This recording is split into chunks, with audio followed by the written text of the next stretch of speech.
युतीमध्ये त्या ठिकाणी मदत केली, त्या सगळ्यांचे आभार मानतो।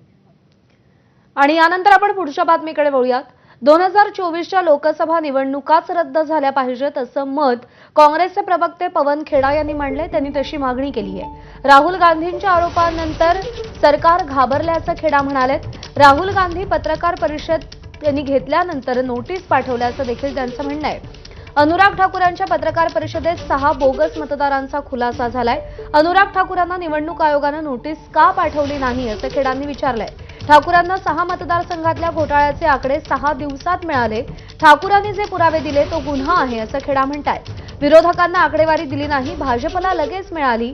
वायनाडला प्रियंका गांधी 4.93 लाखांनी जिंकल्या, त्याकडे लक्ष द्या असं खेडा म्हणतायत। आयोगानं वाराणसीची मतदार यादी द्यावी। मोदी 1 लाखानं जिंकलेले आहेत। देशभर सध्या एकच नारा आहे, वोट चोर गद्दी छोड असं पवन खेडा यांचं म्हणणं आहे। हम वाराणसी का इलेक्ट्रॉनिक वोटर लिस्ट की मांग कर रहे हैं।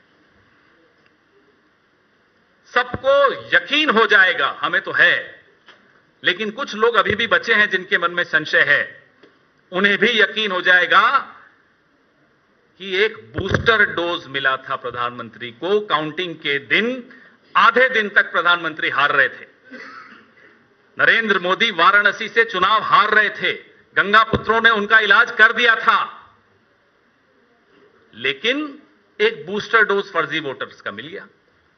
प्रियंका गांधी वाड्रा जी के लोकसभा क्षेत्र के लिए अनुराग ठाकुर जी हंसते हुए उछलते हुए बोलते हैं, देखिए 93,000 फर्जी वोट।